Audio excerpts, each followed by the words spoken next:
예, 안녕하십니까. 예, 수업 시작하겠습니다. 주말 쉬었을 텐데, 조금 쉬었나요? 공부만 했어요? 좀 쉬었어요? 아무 얘기가 없네. 주말은 잘 쉬어야 또 주중에, 보상 심리가 없어. 항상 제가 하는 말인데, 남들 쉴 때 같이, 쉬어야, 주중에 여러분 또 남들 공부할 때 열심히 할 수 있습니다. 오늘부터 그 생산자 이론, 비용 이론을 할 텐데, 지난 시간에 했던 그 소비자 불확실성화의 선택 이론, 그 다음에 확실성화의 선택 이론 다 했었는데, 생산자 이론 들어가기 전에 불확실성화의 소비 선택 이론을 빼고 그 앞에 소비자 이론의 기본 분석틀하고 생산자 이론의 분석틀이 똑같아요. 똑같아서 한두 가지만 체크를 좀 해보고 어떻게 똑같은지 기초 개념을 좀 확인한 다음에 들어가 보겠습니다. 우리가 소비자의 최적 선택에서 나오는 그 기본적인 분석 틀이 뭐였었냐면, 기본적인 분석 틀이 소비자의 효용 극대화를 달성하기 위한 두 재화의 소비량이었어요. 효용 극대화를 달성하기 위한 두 재화의 소비량.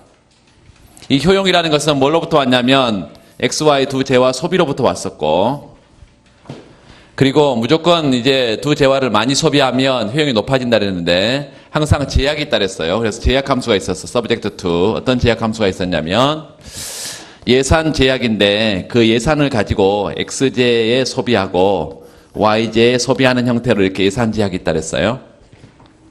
그래서 항상 선택 변수가 이 X, Y 두 선택 변수가 뭘로 온다 그랬냐면 축으로 온다 그랬어. 그래서 X축, Y축 두 축으로 오고, 이 제약선을 뭘로 정리해 봤더니 Y로 정리해 봤더니 기울기가 나오고 종축 절편값이 나와서 이렇게 절편값이 나와서 우하향하는 이런 예산 제약이 있다 그랬고, 제약선은 뭐였었냐면 각각 절편값이 px분의 m, 절편값이 py분의 m 이거였어요.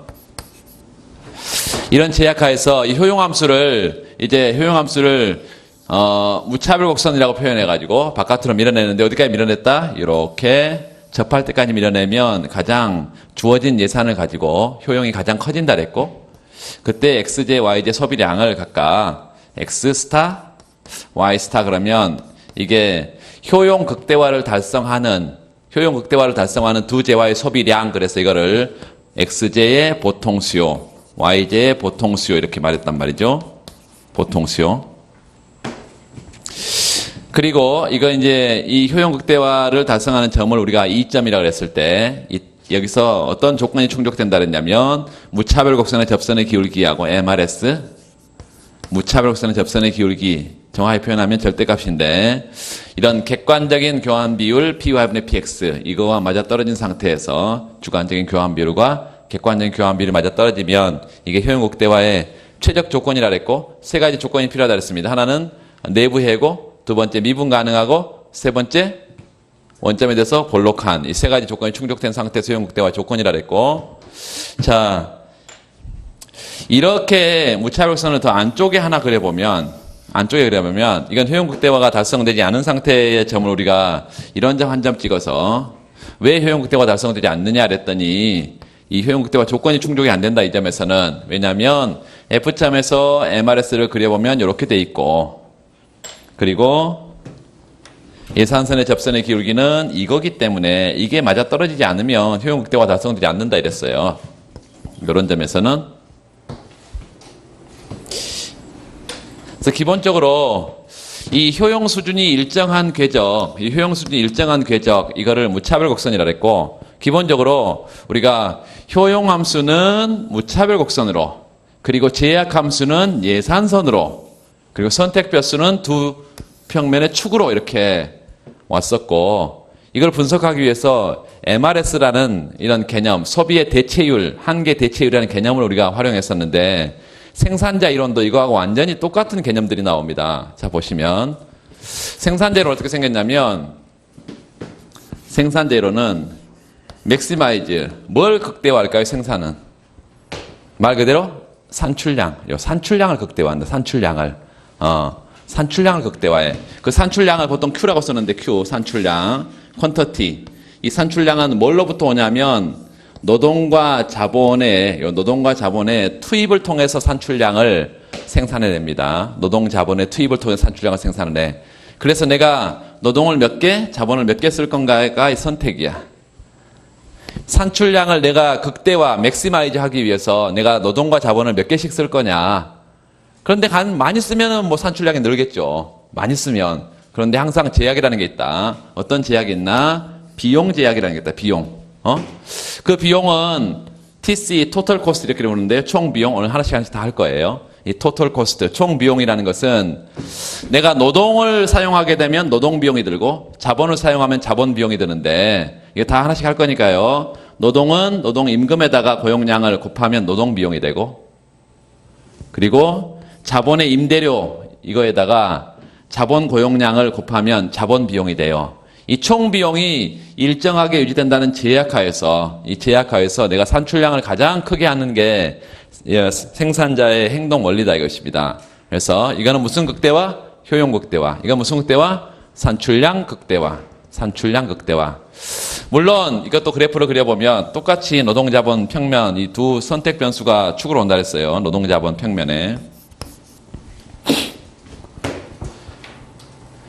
그리고 이거를 마찬가지로 똑같이 여기가 우리가 YX 평면이어서 Y로 정리했던 것처럼 여기 KL 평면이니까 K로 정리해보면 이렇게 쓸 수가 있어요. K로 정리해보면 마이너스 요 R분의 W, L 플러스 R분의 TC 이렇게 해서 봐. 이렇게 이런 비용이 일정한 선을 뭐라고 하냐면 등비용선 이렇게 불러요. 앞에서 우리가 예산 제약선 이렇게 불렀던 것처럼 이거는 비용이 일정한 궤적이야. 등비용선. 등비용선. 이 등비용선을 K 수직축으로 정리를 해보면 이렇게 생겼단 말이죠. 수직축으로 정리를 해보면 기울기가 마이너스 R분의 W고 절편값이 각각 이렇게 절편값. 자 보세요. 노동을 제로로 보내버리면 자본은 뭐예요? R분의 TC죠. R분의 TC. 이렇게 R분의 TC. 이렇게. 그리고 마찬가지로 요 K를 제로로 보내버리면 R 분모가 똑같은 게 있기 때문에 W분의 TC가 돼요. 그래서 요 W분의 TC라는 이런 형태의 절편이 나오고 기울기는 뭐예요? 마이너스 R분의 W인 기울기에 이게 나온다.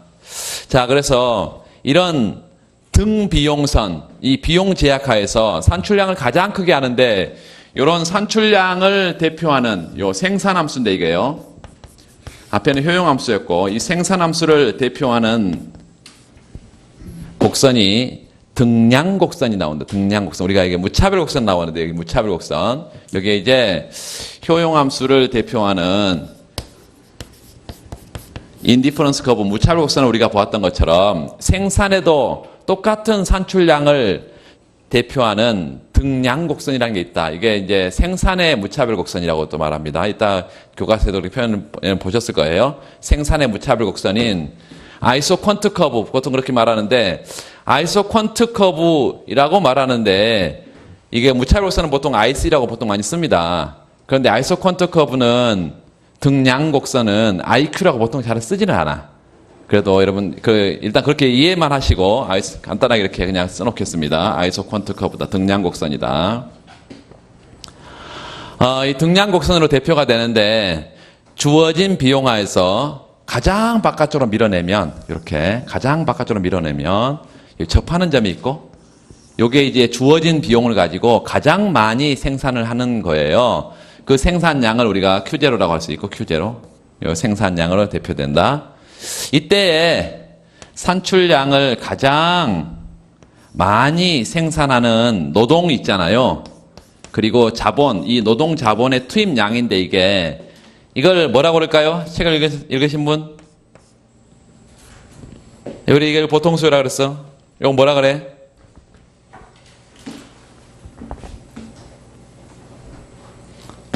주말에 마구 놀아버렸어요?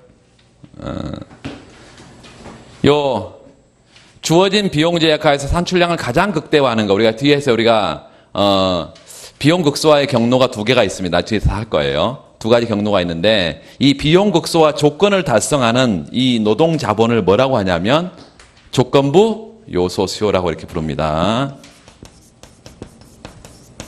조건부 요소 수요. 하나씩 다 할 거예요. 조건부 요소 수요다. 어떤 조건을 달성하는? 비용 극소화 조건을 달성하는 요소 수요다. 이만큼의 노동과 자본을 수요해서 기업이 뭘 만들어? 산출량을 Q0만큼 산출량을 만들어낸다 이거예요. 이런 점을 F점 이렇게 하고 F점. 이 F점에서는 G점 할까요? F점 여기 있으니까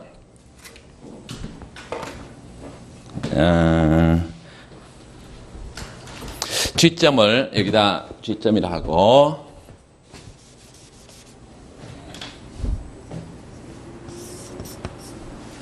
G점이라고 이 G점에서는 어떤 조건이 충족이 되냐면 앞에서 우리가 MRS하고 대비된 의미에서 생산에서는 MRTS라는 게 있습니다. MRTS.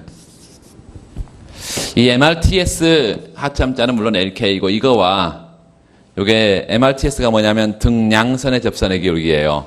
요게 MRS가 뭐라고? 무차별 곡선의 접선의 기울기처럼 이거는 등량선의 접선의 기울기. 이거하고 등비용선의 접선의 기울기는 R분의 W입니다. 이거 맞아떨어진 상태에서 요게 이제 비용 극소화 조건이야. 앞에서는 무슨 조건이고 효용 극대화 조건이었는데 이거는 비용 극소화 조건입니다. 요 비용 극소화 조건 혹은 산출량 극대화 같은 말이라 그랬어요. 비용 극소화하고 산출량 극대화. 가장 넓은 의미가 뭐라고요? 산출량 극대화가 아니라 비용 극소화 안에 산출량 극대화하고 비용 극소화라는 두 가지 경로가 들어있다 그랬습니다. 그래서 하여튼 같은 거야. 이 산출량 극대화 조건이 이건데 이 조건을 달성하는 요소 수요, 이 조건부 요소 수요 이렇게 말했고 그래서 우리가 기억할 것은 먼저 MRS하고 똑같은 개념인데 MRTS라는 게 나온다. MRTS. 두 번째는 요 재화의 상대 가격, 이게 상품, 재화의 상대 가격이라는 게 소비자 이론에 나오는데 여기는 이제 요소의 상대 가격이라는 게 나온다. 요소의 상대 가격, R분의 W라는 게 나온다. 그리고 여기도 등량선을 조금 여기에 못 미치는 이 안쪽에 등량선을 하나 이렇게 그려보면 이걸 예컨대 뭐 Q0도 뭐 Q1이든 뭐 이렇게 하나 가면 이런 점이 있는데요. 똑같은 비용을 들여도 이런 점에서 예컨대 요 H점 이렇게 합시다. 똑같은 비용을 들여서도 H점에서 생산을 하게 되면 이 조건이 충족되지 않으니까 비용 극소화가 달성되지 않는다는 얘기죠. 요게 이렇게 접선을 쭉 그어보면 이게 뭔데? MRTS인데 이 MRTS하고 뭐가 맞아떨어지질 않아. 요 등비용선하고 맞아떨어지지 않아. 이렇게 맞아떨어지지 않기 때문에 이 비용 극소화 조건이 달성되지 않는 혹은 산출량 극대화 조건이 달성되지 않는 상태의 비효율적인 배분점이다. 이렇게 생각할 수 있겠어요. 비효율적이다. 자,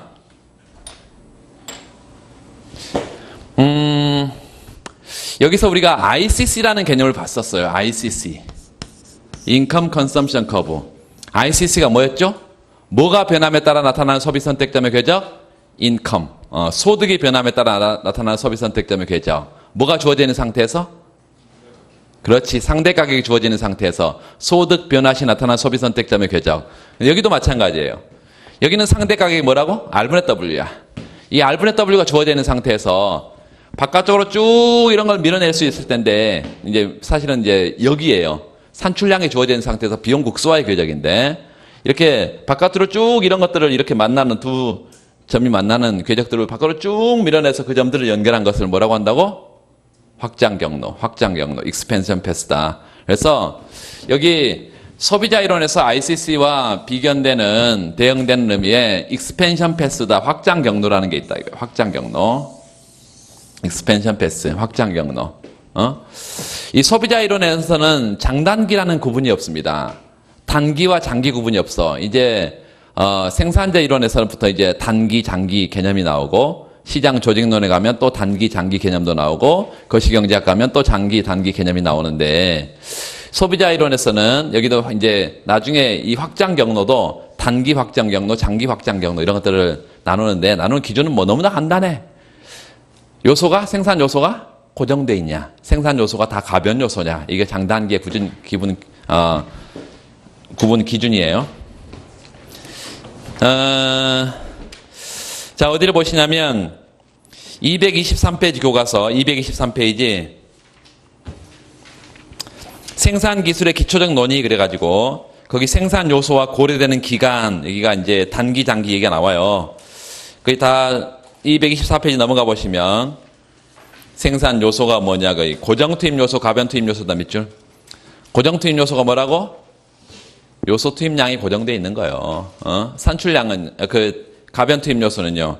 생산량의 변함에 따라서 그 투입 요소가 양이 변하는 거 이거 가변 투입 요소인데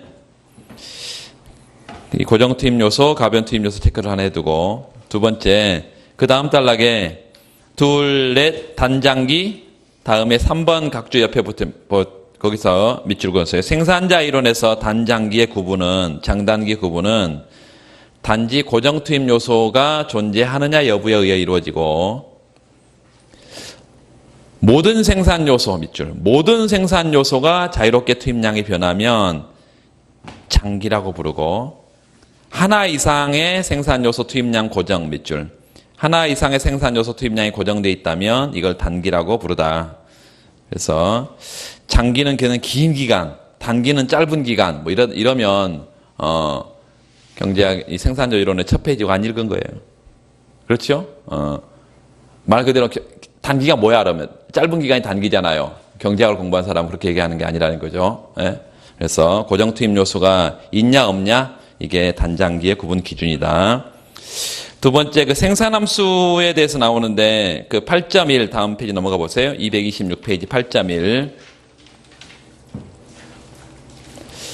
그 생산함수가 Q equal F, L, K, R 뭔데 R은 뭐 기타 어떤 요소는 상관없고 그 밑에 생산함수의 정의 나와 있는 거에 좀 밑주고 생산함수는 그 주어진 시간 동안 사용된 여러 가지 생산 요소의 양과 밑줄 생산 요소의 양과 이를 통해서 그 기간 동안 생산할 수 있는 최대한의 상품량 사이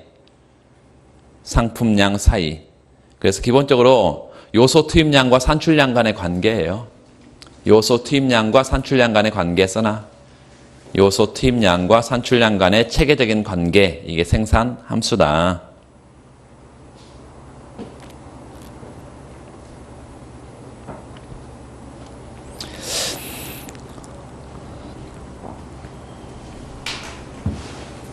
그 바로 밑에 좀 읽어보면 이 정의에서 알 수 있듯이 생산함수의 독립변수인 생산요소 투입량이나 종속변수의 산출량 모두가 특정한 기간에 대해 정의되는 유량 개념이다. 밑줄 유량. 그래서 우리가 앞에서 소비량, 수요량, 공급량 뭐 이런 거 다 봤던 것처럼 유량 개념이고 생산도 마찬가지예요.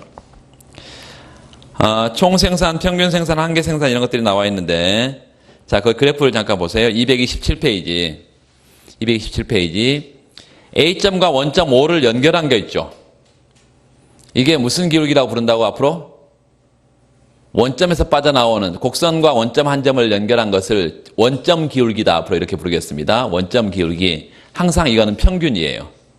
원점 기울기. 이건 평균이다.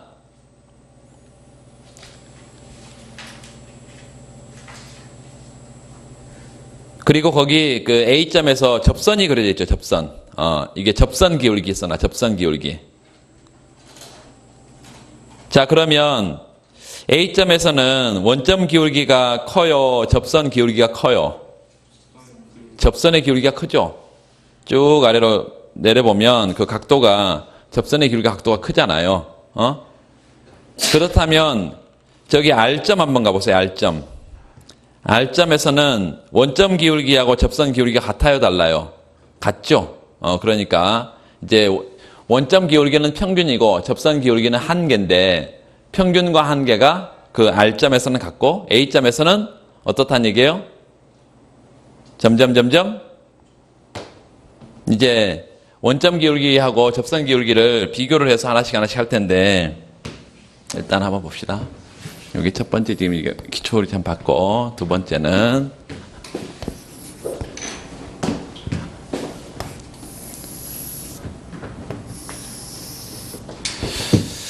요렇게 한번 곡선 한번 그려보면 요렇게 곡선을 한번 그려봤어요. 이게 토탈 프로덕트 총 생산이라는 토탈 프로덕트 총 생산이라는 건데 노동 투입량이 늘면 늘수록 생산량은 당연히 우상향하니까 늘고 있죠, 지금. 그래서 이 총 산출량 Q 우리가 이 Q를 보면 이게 이제 중간쯤에 한 점 봤더니 이런 점이 여기는 점점점 곡선이 커지다가 이건 작아지는구나. 이렇게 해서 이걸 변곡점 이렇게 말하고 변곡 곡선의 곡률이 달라진다. 이 변곡점 이렇게.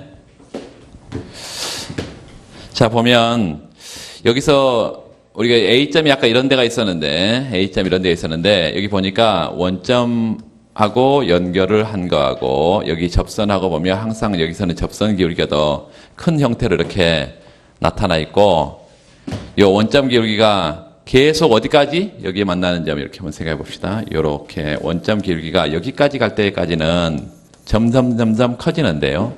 그 이후에는 작아지는 걸 알 수 있을 거예요. 그래서 쭉 아래로 한번 끌어내 보면 이렇게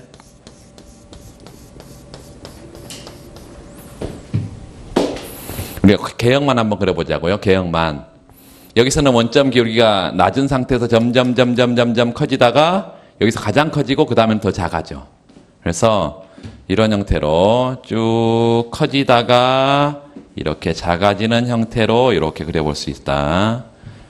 평균이 그렇다. 평균 원점 기울기가 평균이 AP 에버리지 프로덕트 평균이 이렇게 생겼다. 이게.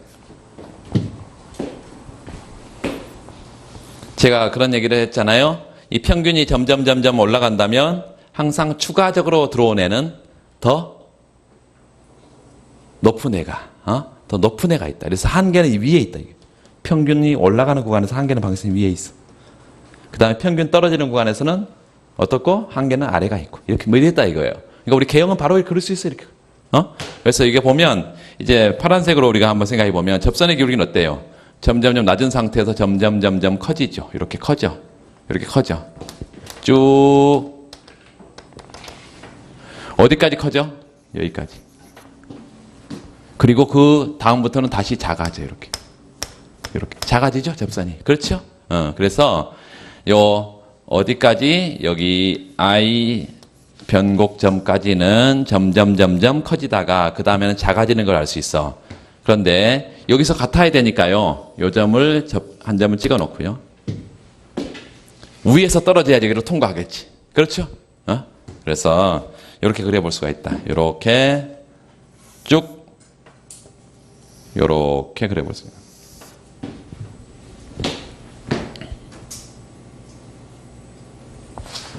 위쪽에서는 여기서 지금 극점을 갖고요. 극대값을 갖고 그 아래쪽에서는 지금 떨어지고 여기 같아야 되고. 우리가 AP를 중심으로 MP의 궤적을 이미 우리가 알고 있는데 이런 형태로 생겼다 이것입니다. 그래서 앞으로는 평균과 한계를 그리라고 하면 항상 U자를 뒤집어 놓는 형태로 그릴 텐데 요걸 먼저 그리고 평균을 먼저 그리고 그 다음에 한계가 위에 있느냐 아래에 있느냐 이거는 평균이 증가하는 구간인지 평균이 떨어지는 구간인지 이걸 가지고 우리가 한계를 그린다 이것이에요. 이렇게 생각하시면 되겠어요. 이건 나중에 조금 이제 수준을 높이면 아주 간단한 미분으로 다 도출을 합니다. AP와 MP의 관계를. 뒤에 가서 한계 비용 나올 때 한번 해보겠어요. 자, 이거 이 정도 알아두시고 거기 227페이지에 평균 생산 곡선 거기다가 동그라미 하나 AP에도 동그라미 하나 해놔요. AP U자를 뒤집어 놓은 형태고 그 평균이 증가하는 구간 한계가 더 크고 평균이 떨어지는 구간 한계가 더 아래쪽에 있다 이랬습니다. 228페이지 보면 228페이지 APL, MPL, APL 얘기했는데 MPL 한계 생산에다가 동그라미 한계 생산 총 생산량을 노동으로 미분하면 된다.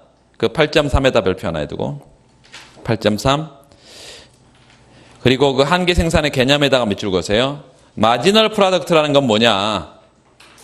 한계라는 것은 항상 고정 투입 요소가 있다 그랬어요.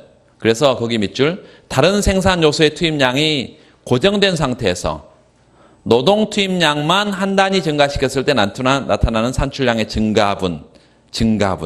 응?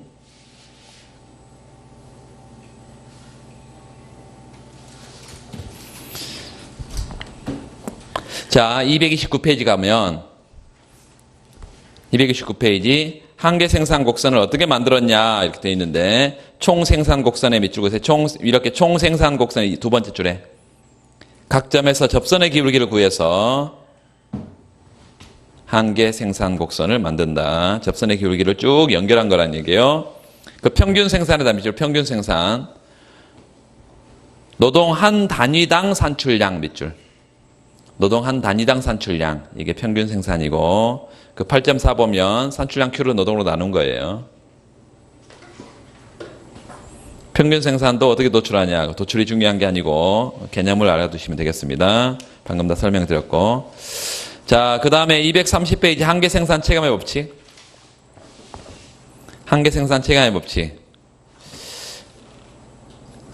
그 그림 앞에 8-1의 두 번째 그래프를 보시면 다시 한번 보세요. 8-1의 두 번째 그래프. 한계 생산이 어느 쪽에서 올라가고 어디까지는 올라가고 어디까지는 떨어지나요? 그 점으로 보면 J점 찾아봐. J점. J점 왼쪽 구간에서는 어때? 한계 생산이 점점 올라가지만 오른쪽 구간에서는 한계 생산이 점점 떨어지고 있죠. 쭉 위에 올라가 봤더니 어디를 중심으로 왼쪽과 오른쪽을 나눴어? I, 변곡점을 중심으로 나눈 거죠. 그러니까 변곡점 우측에가 한계 생산 체감의 영역이고 이 우측의 영역만 경제학의 분석 대상으로 주로 삼습니다. 한계 생산 체감의 법칙 우리가 기본 가정으로 보통 두기 때문에 한계 생산 체감 변곡점의 오른쪽을 그러니까 기본적으로 우리가 생산함수를 그리면 앞으로 뭐 이런 식으로 보통 그래요. 생산함수를 노동 투입량에 대해서 산출량이 증가한다. 그런데 보통 이제 이 생산함수 이런 식으로 그린다고. 이렇게 안 생겼잖아, 지금 생산함수가. 총 생산이 저렇게 생겼지, 우리가 이렇게 안 생겼잖아요.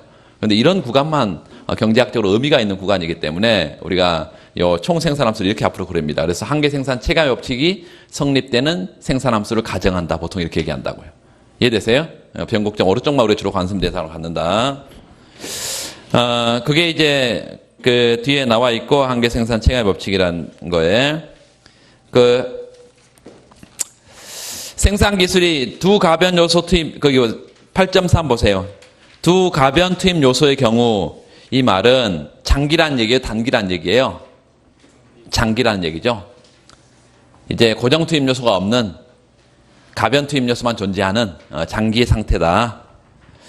거기에 등량곡선이라는 게 나오는데요. 그 개념이다 밑줄. 등량곡선. 똑같은 수준의 산출량 밑줄. 동일한 산출량을 유지하는 요소 투입의 조합들. 이걸로 구성된 집합. 이거를 등량곡선이다. 쉽게 말하면 등량곡선은 산출량이 일정하게 유지되는 궤적이다 이 말이에요.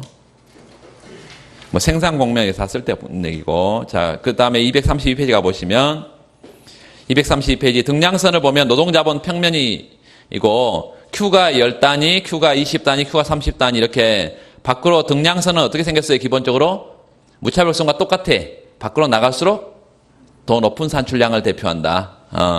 그래서 등량곡선의 기본적 성격 거기다 별표하고 이런 게 이제 퀴즈에 나오는 거죠. 퀴즈에 등량곡선의 기본적인 성격 어디가 나오겠어요? 한 번도 볼 일이 없어. 문제에서 볼 일은 없어. 그러니까 이런 건 이제 그 한계 기술 대체율이라는 게 나오는데 자 한계 기술 대체율 세 번째 등량선 그리고 등량선의 접선의 기울기 MRTS라는 게 나와요. MRTS LK 하점자는 MRTS LK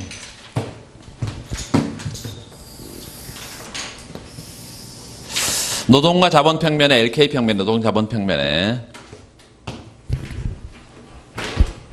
이렇게 원점에 대해서 볼록한 산출량이 일정한 궤적이 하나 있다 합시다. 산출량이 일정한 궤적이 하나 있어. 그리고 무차별선을 우리가 도출했던 거하고 똑같아. 여러분 떠올라야 되는데 무차별선을 도출하는 것들이 무차별선에서 MRS 찾았던 거.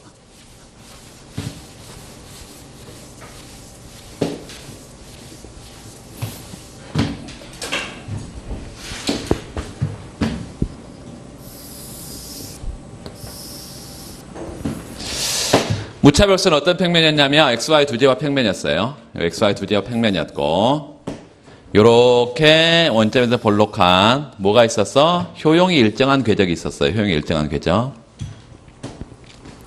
그리고 두 점을 이렇게 한 점, 두 점 찍어서 A점에서 B점으로 내가 얼마 가려고 하는데 A점에서는 XJ와 YJ를 이만큼 각각 소비하고 있다가 B점에서는 이만큼으로 XJ와 YJ 소비량이 지금 변했는데 XJ 소비를 델타 X만큼 늘리고 YJ 소비를 델타 Y만큼 줄이면 A점에서 어떤 점으로 갈 수 있다? B점으로 이렇게 갈 수 있다 그랬고 이 두 점을 연결하는 등량선의 기울기를 찾을 수 있다 이랬어요. 이거가 똑같이 요 산출량 일정한 등량선에서 한 점 A점 있고 요 또 다른 점 B점이 있는데 내가 A점에서는 잘 들으세요. A점에서는 노동을 예컨대 L0만큼 노동을 투입하고 자본은 K0만큼 투입을 해서 산출량은 Q바만큼 지금 생산을 하고 있는 거죠. 그렇죠. 그런데 B점에서는 이제 노동을 요 L1만큼 노동 투입량을 늘리고 자본 투입량은 요 K1만큼 이렇게 투입해서 A점에서 B점으로 이렇게 얼마 간다면 요 기울기가 요 등량선의 요 기울기가 얼마냐? 우리 이걸 똑같이 찾아볼 수 있다 그랬어요. 앞에서 이거 다시 한번 떠올려 볼까요? 내가 XJ를 한 단위 더 소비할 때 XJ 한 단위 추가 소비시 효용의 증가분이 MUX인데 XJ는 전체 얼마만큼? 델타 X만큼 XJ 소비를 늘렸고 두 번째 YJ 한 단위 소비를 줄일 때 효용은 MUY 감소할 건데 델타 Y만큼 효용을 YJ 소비량을 줄였고 이랬을 때 전체 효용 변화는 없다 이랬어요. 델타 U 요게 효용 변화는 없었다 이렇게. 여기도 똑같죠? 똑같은 텐데 자 MPL이라는 것은 뭘까요? 방금 봤어 우리가 뭘로 미분한 거? 산출량을 노동으로 미분한 거. 산출량을 노동으로 미분한 거. 그래서 노동 한 단위 추가 투입에 따른 산출량 증가분. 이게 개념이에요. 노동 한 단위 추가 투입에 따른 산출량 증가분. 노동을 얼마만큼 투입했다고? 델타 L만큼 추가로 투입했어. 델타 L만큼 추가로 투입해. 자, MPK는 뭘까요, 그러면? 자본 한 단위 추가 투입했을 때 산출량 증가분. 혹은 자본 한 단위 추가 줄였을 때 산출량 감소분. 뭐 이건데, 전체적으로 얼마만큼 산출량을, 자본량을 델타 K만큼 줄였다. 델타 K만큼. 그러면 산출량 변화는 있다 없다? 없다. 산출량 변화 델타 Q가 없다 이거. 앞에서 우리가 XJ를 델타 X만큼 늘렸을 때 YJ 소비량을 얼마나 줄일 용의가 있냐 이랬고 YJ 소비량 얼마나 줄일 용의가 있냐? 뭐가 일정한 상태에서 효용이 일정한 상태에서 물론 이게 반대 방향으로 움직이니까 앞에 마이너스를 이렇게 넣어서 이걸 MRS라고 정의한다 그랬어요. MRS XY, MRS 이렇게 정의를 한다 그랬어. 여기도 똑같아요. MRTS라는 게 있다. MRTS. 이 MRTS는 뭐가 일정한 상태에서? 산출량이 일정한 상태에서. 산출량이 일정한 상태에서. 노동 한 단위를 내가 추가로 더 생산 과정에서 투입하게 되면 산출량이 늘어버릴 거니까 반드시 자본량은 줄여야 되는데 얼마를 자본량을 줄여야 되냐. 물론 항상 반대 방향으로 움직이기 때문에 앞에다 마이너스를 붙여서 이걸 MRTS라 한다. 그래서 이게 소비의 한계 대체율, 이건 생산의 한계 대체율. 그러면서 생산의 한계 대체율은 이 T라는 걸 넣어서 생산의 한계 기술적 대체율, 생산의 한계 기술적 대체율 이렇게 부른다. 여기를 대각선으로 서로 곱해서 뭐와 뭐 하다 했어요? MUY분의 MUX 이렇게 쓸 수 있는 것처럼 여기는요? MPK분의 MPL 이렇게. 그래서 한계 효용의 비율로 MRS를 표시할 수 있다는 것처럼 이게 한계 생산의 비율로 뭘 표시할 수 있다? MRTS를 표시할 수 있다. 그래서 이게 MRTS, 여기 요 MRTS가 한계 생산의 MPK분의 MPL이다. 요거하고 R분의 W가 맞아떨어지면 생산의 최적화가 달성이 된다. 이렇게. 그래서 요걸 지금 이제 앞에 거하고 똑같은 개념으로 거기 쭉 나와 있는데 8.5에 보면 8.5 그 한계 기술별 대체율 이거가 RTS 이렇게 되어 있는데 이중선에만 이렇게 되어 있다고 말씀드렸습니다. 지난번에 RTS 요 등량 곡선의 기울기에다가 앞에 마이너스가 붙어 있다 밑줄. 한계 기술 대체율. 그 뒤에 넘어가 보면 두 번째 단락에 현재 위치에서 노동과 자본의 투입량을 각각 델타 L, 델타 K만큼 변화시킨다고 할 때 노동 투입량 변화로 인한 밑줄 그세요. 노동 투입량 변화로 인한 산출량의 변화는 노동의 한계 생산에다가 투입량 변화를 곱한 것이고 MPL 곱하기 델타 L. 자본 투입량의 변화로 인한 산출량의 변화는 MPK 곱하기 델타 K. 결국은 동일한 등량 곡선상에 있으니까 산출량의 변화는 없다 그래서 제로로 보냈고 거기 8.7에 별표를 하고 그래서 MRTS는 그렇게 앞에 거는 중간에 있는 델타 L분의 델타 K 이건 정의식이고요. 그 다음에 MPK분의 MPL 방금 도출한 것입니다. 그래서 8.7을 별표를 해놓고 물론 암기를 해야 됩니다.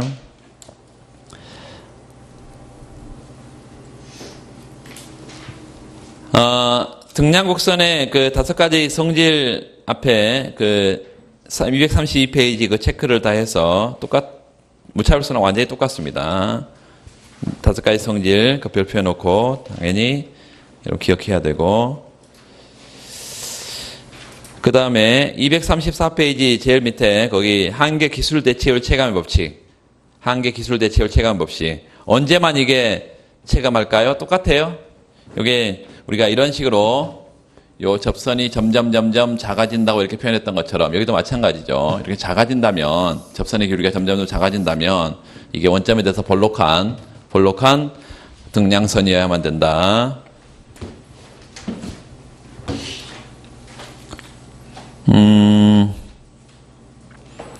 그래서 그 235페이지 두 번째 단락에 이 법칙이 성립한다는 것은 생산 요소 사이의 대체 가능성이 완벽하지 않음을 의미한다.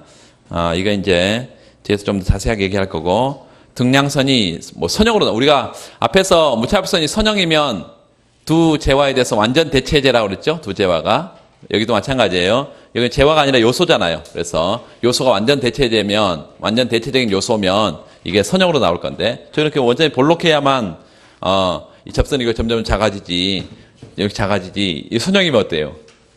똑같죠. A점이다 B점이다 항상 접선의 기울기가. 그래서 한계 대체율 체감의 법칙이 성립하려면 두 요소의 대체 가능성이 완벽하지 않다는 것을 뭐 뜻한다. 뭐 당연한 얘기고 만약 두 생산 요소의 대체 가능성이 완벽하다면 등량 곡선은 선분의 모양을 갖는다. 그 다음에 밑줄 그으세요. 소비자 이론에서 두 상품이 완전 대체제 관계에 있을 때 무차별선이 선분의 모양을 가졌던 것처럼 여기도 마찬가지예요. 똑같은 얘기를 할 수 있다. 한계 생산 체감의 법칙하고 앞에 방금 말씀드렸고 그 대체 탄력도라는 것이 있는데요. 대체 탄력도. 그 대체 탄력도의 정의식을 여러분이 기억해야 됩니다. 대체 탄력도는 등량곡선의 우리가 배웠던 지금 등량곡선의 접선의 기울기가 1% 미세하게 변했을 때 L분의 K가 어떻게 변하냐 지금 이런 얘기예요. 자, 우리 이런 생각을 해봅시다. 여기서 원점에서 요거 하나 뽑아내봐. 요 A점을 지나는 원점에서 하나 뽑아내보면 요거는 뭐냐면 요거는 이 A점에서 Q바를 생산하기 위해서 노동을 L0, K0만큼 투입한다 그랬잖아요. 요 각도가 L분의 K 노동과 자본의 결합 비율 이렇게 써놔요. 노동 자본 결합 비율. 그리고 이거를 자본 집약도다 이렇게 표현해요. 자본 집약도. 노동 자본의 결합 비율 이게 자본 집약도.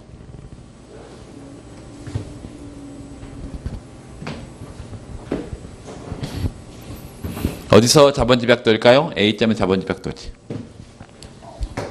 여기는 어때?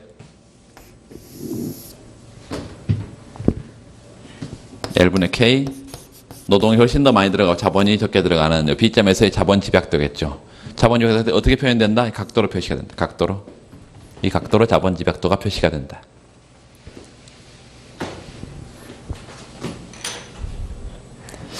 대체 탄력도라는 것을 좀 보시면 네 번째 대체 탄력도.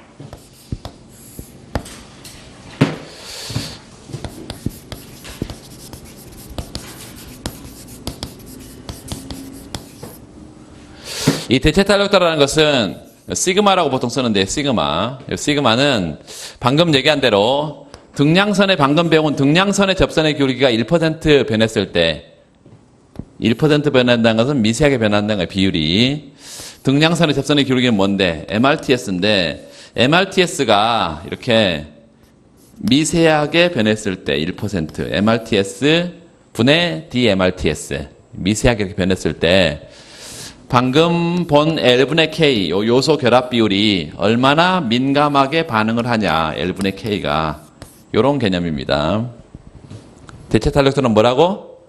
요 MRTS 요 등량선의 접선의 기울기 등량선의 접선의 기울기의 절대값이 미세하게 변했을 때 요 L분의 K 요소 집약도 요소 결합 비율 요게 얼마나 민감하게 반응을 하냐 얼마나 변하냐 뭐 이 얘기예요. 이거 이렇게도 썼는데 이거 어떻게 썼냐면 모든 기업은 이윤 극대화를 추구한다고 보통 얘기하고 모든 기업은 비용 극소화를 추구한다고 말해요. 가능한 한 똑같은 물건을 만드는데 비용은 적게 들이려는 게 모든 기업의 행동 원리야. 그래서 요 MRTS하고 아까 이제 나중에 얘기하겠지만 얘하고 맞아떨어지는 상태가 어떻다 그랬어요? 비용 극소화가 달성된다 그랬잖아요. 그래서 요거 대신에 이렇게 쓸 수도 있어. R분의 W 이렇게.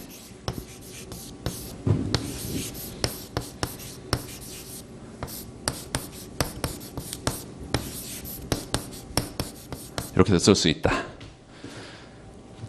기업이 어떤 행동을 한다는 전제하에서 비용 극소화를 추구한다는 전제하에서 얘하고 얘가 항상 같을 거니까 비용 극소화가 달성된다면 이렇게 바꿔 쓸 수 있다. 대체 탄력도가 완전한 경우가 있고요. 요 시그마가 대체 탄력도도 물론 완전한 경우가 있고 대체 탄력도가 전혀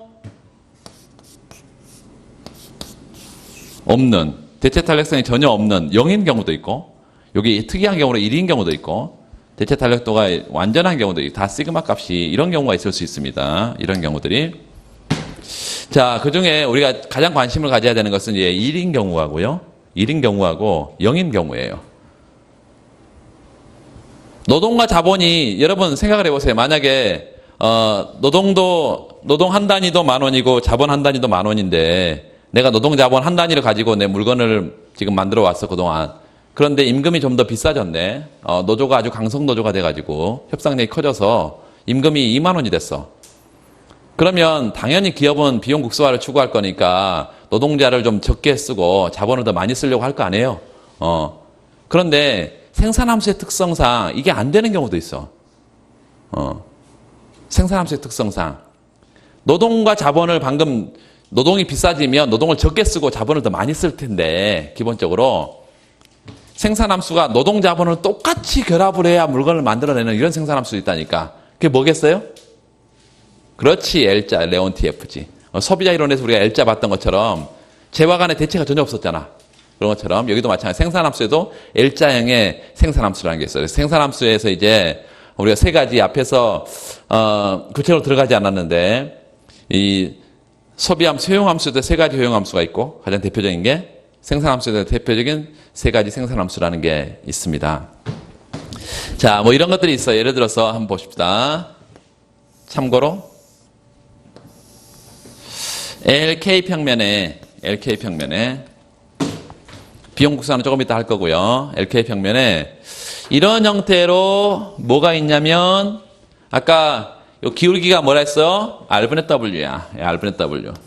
혹은 뭐 책에는 뭐 V분의 W 되어 있는데 상관없습니다. R분의 W. 얘하고 이런 형태로 L자가 만났어.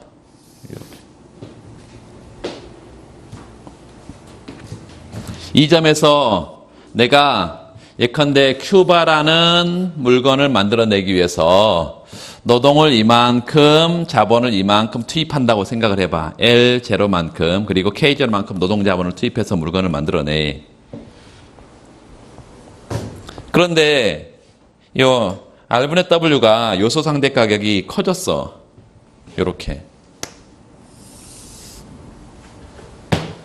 기울기가 커졌어. 여전히 이런 점에서 왜냐하면 나중에 뒤에서 보겠지만 이 생산의 최적화 점도 요 궤적상에서 항상 이루어지기 때문에 노동을 똑같이 투입하면 자본을 L0, K0만큼 투입했을 때 요 R분의 W가 조금 뒤에 이제 우리가 요소 가격 변화 효과를 보면 다 알게 됩니다. 요게 올라가면 상식적으로 우리가 생각했을 때 요 임금이 임대료보다 비싸지게 되면 당연히 임금을 비싸니까 노동 투입을 줄이고요. 자본 투입을 늘리는 게 뭐 당연할 거야. 그래서 이것도 반드시 이렇게 같은 방향으로 갑니다. 이게 이제 조금 이따 하게 될 텐데 요소 상대 가격이 이렇게 올라가서 상대적으로 항상 분자를 중심 생각을 했어. 상대 임금이 올라가게 되면 노동 투입량을 줄이고 자본 투입량을 늘려서 항상 요 L분의 K도 같은 방향으로 이렇게 움직여요. 이게 이제 요소 상대 가격과 요소 집약도의 관계라는 것인데 조금 이따 요소 가격 변화 효과에서 볼 거야. 하나씩 볼 거예요. 근데 중요한 것은 이렇게 아무리 변해도 요 생산함수가 이렇게 생겼다고 하면 요 점은 변하지 않는다는 거예요. 그러니까 대체가 전혀 안 되는 거지, 노동자본 대체가. 이런 형태의 L자형의 생산함수라는 게 있다. 요 시그마가 1이라는 것은 이제 시그마 1을 옆에다 써놨어요. 콥더글라스 생산함수가 저렇게 생겼습니다. 콥더글라스 생산함수는 항상 시그마가 1입니다. 대체 탄력도가 1이야. 그것은 MRTS가 1% 변하면 항상 뭐가 L분의 K가 1%만큼 변한다는 거예요. 분모 분자가 변화의 퍼센티지가 똑같아. 항상 콥더글라스는 아주 간단하게 금방 미분하라고 증명이 되는데 나중에 하겠습니다. 생산함수를 지금 아직 들어가지 않았기 때문에 그 뒤에 바로 생산함수가 나오니까 거기에서 좀 하겠습니다. 일단은 그 237페이지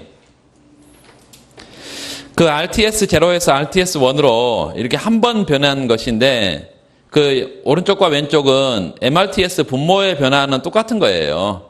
그 밑에 써놔요. 그 밑에다가 그림 밑에다가 뭐라고 써놓냐면 두 그림의 MRTS LK의 변화 정도는 동일하다. 두 그림의 MRTS LK의 변화 정도는 동일하다. 뭔가 기준이 되는 게 있어야 돼.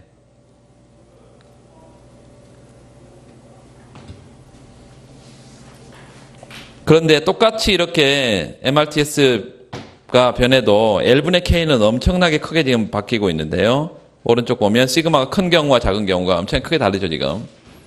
그래서 아까 제가 이렇게 뽑아냈던 것처럼 똑같이 그 등량선과 등비용선이 접하는 점을 이렇게 통과하도록 반직선을 뽑아낼 수 있는데 둘 다 뽑아내 보세요.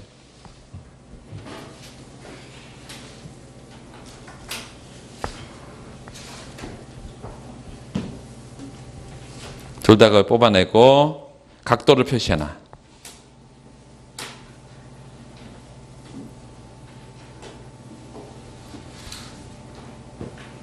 그래서 MRTS LK가 분자값이 L분의 K가 크게 바뀌는 것이 시그마가 큰 경우, L분의 K가 작게 바뀌면 시그마가 작은 경우 이렇게 되어 있습니다. 거기 그 그래프 밑에 두 번째 아래 달락 내려가 보시면 대체 탄력성의 크기는 0과 무한대에 이렇게 크고 작은 뭐 극단적인 형태가 나타날 수 있는데 거기 L자형 모양을 한 등량선의 경우 밑줄 L자형 모양을 한 등량선의 경우에는 한계 기술 대체율이 아무리 변해도 요소 투입에는 아무런 변화가 없어서 대체 탄력성이 0인 것을 알 수 있다. 이런 것을 고정 비율 생산함수 혹은 레온티에프 생산함수라고 부른다.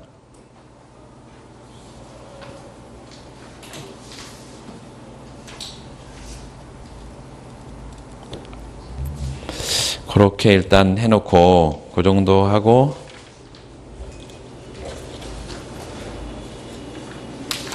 규모에 대한 수익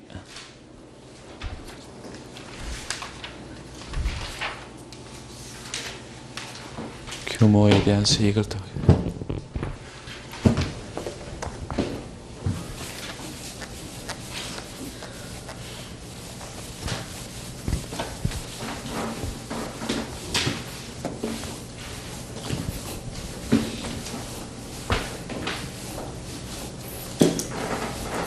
이 생산함수는 약간 여러분 그 개념들 위주로 좀 이해하기가 처음에는 생소한 개념들이 라고 생각할 수도 있지만 그 개념들만 알아두면 전혀 그 어렵지가 않아요. 앞에 소비자 이론하고 똑같은 그 대칭성을 갖고 있기 때문에 이 규모에 대한 수익의 개념은 이 생산자 이론에서만 나오는 것인데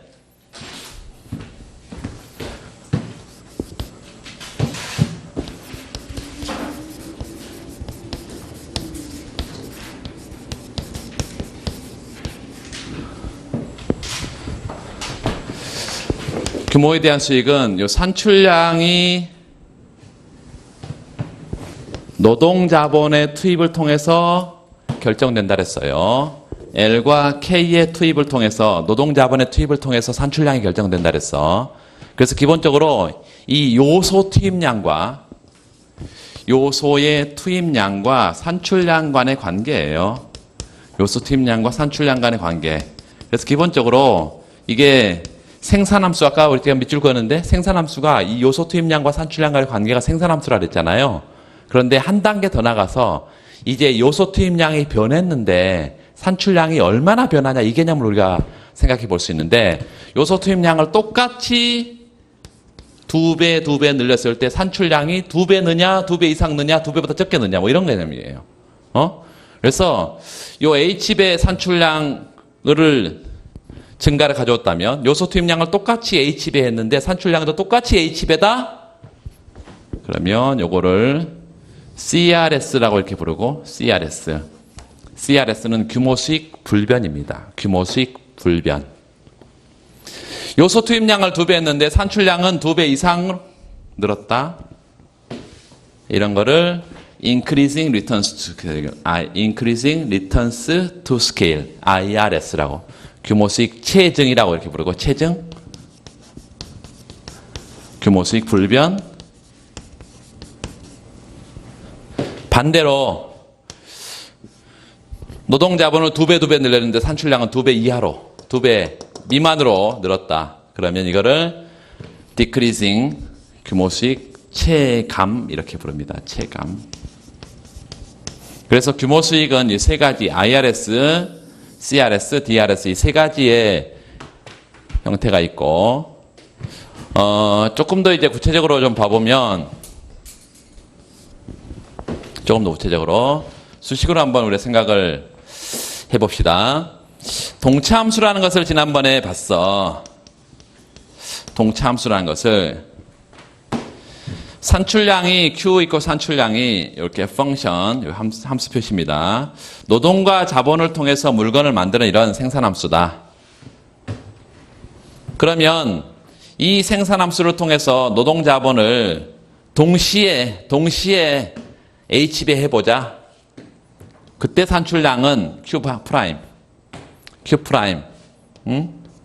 펑션 노동도 H배 해보고 자본도 H배 해보자. 그러면 그때 산출량이 예컨대 어떻게 나왔다면 H의 R승 Q 이렇게 나왔다면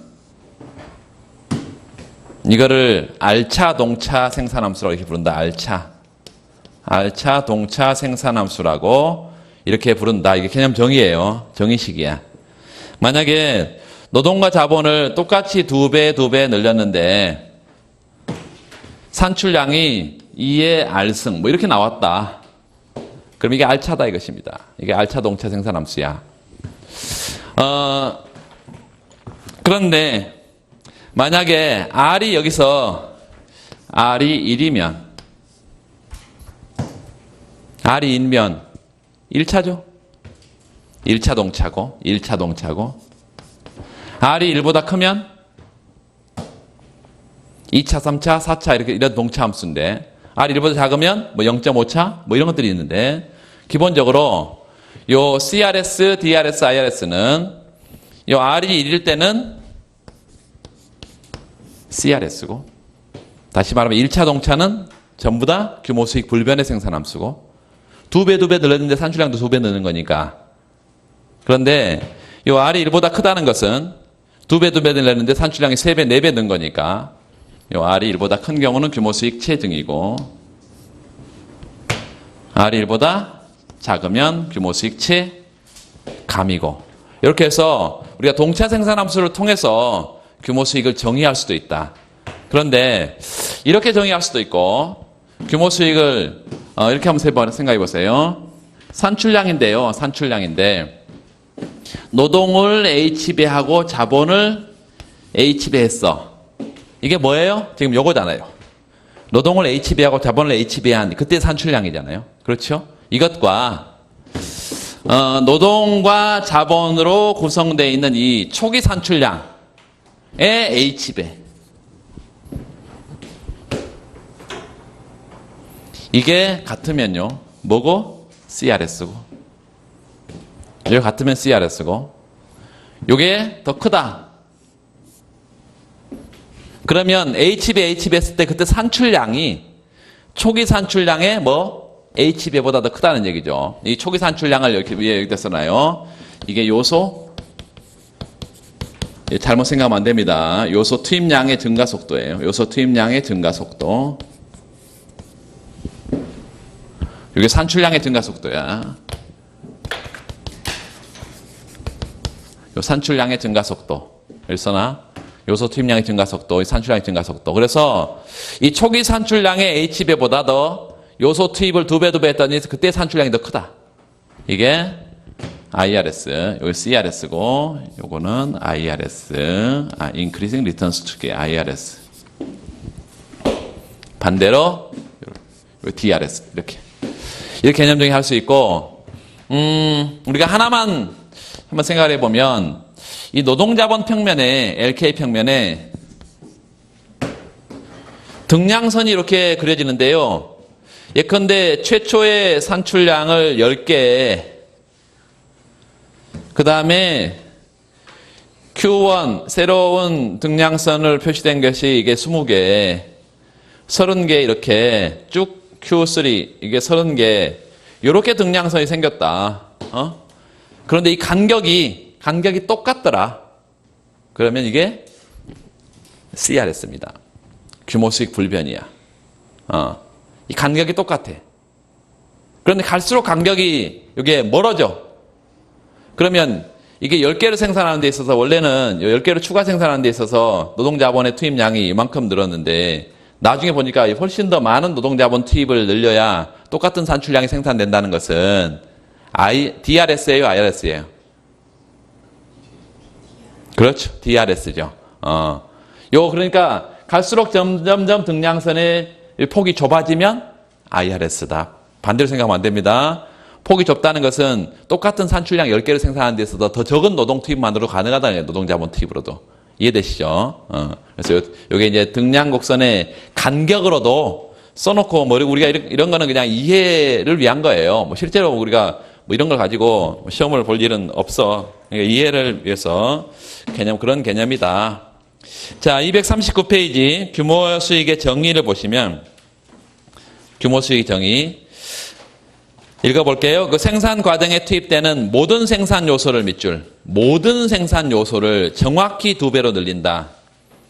고정 투입 요소가 있어 전부 다 가변 투입 요소예요. 전부 다 가변 투입 요소죠. 그러니까 규모 수익은 이 개념은 장기 생산함수의 특징일까요? 단기 생산함수의 특징일까요? 장기죠, 장기. 모든 게 가변 요소니까 장기. 장기 생산함수에서만 규모 수익의 개념이 나와요.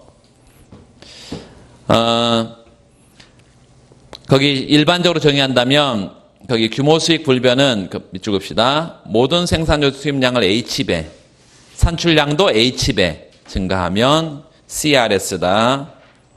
그 8.9 수식을 암기해야 됩니다. HL, HK equal HF, LK. 규모 수익 체증, 체감, 부등호 방향을 반대로 하면 안 돼. 거기 규모 수익 체증의 왼쪽 부등호의 왼쪽에다가 뭐라고 써놔야 된다고? 산출량의 증가 속도. 오른쪽에는요, 요소 투입량의 증가 속도 이렇게 써놔야 돼. 그래서 산출량의 증가 속도가 훨씬 더 요소 투입량의 증가 속도보다 빠르면 규모 수익 체증이에요. 그래서 여기서 한 가지 지적해 두어야 할 점이 있는데, 그것은 규모 수익이라는 개념이 기본적으로 롱런, 장기에 적용될 수 있는 개념이다. 모든 투입 요소가 가변적이기 때문에 그렇다. 그랬고, 그 뒤 241페이지 거기 보니까 이 등량선의 간격이 쭉 나와 있고, 2번 보니까 규모 수익 체감이 더 넓다 갈수록 등량선의 간격이, 물론 등량선의 간격만 보면 안 되고 그 옆에 산출량이 몇 개인지 그걸 봐야 됩니다.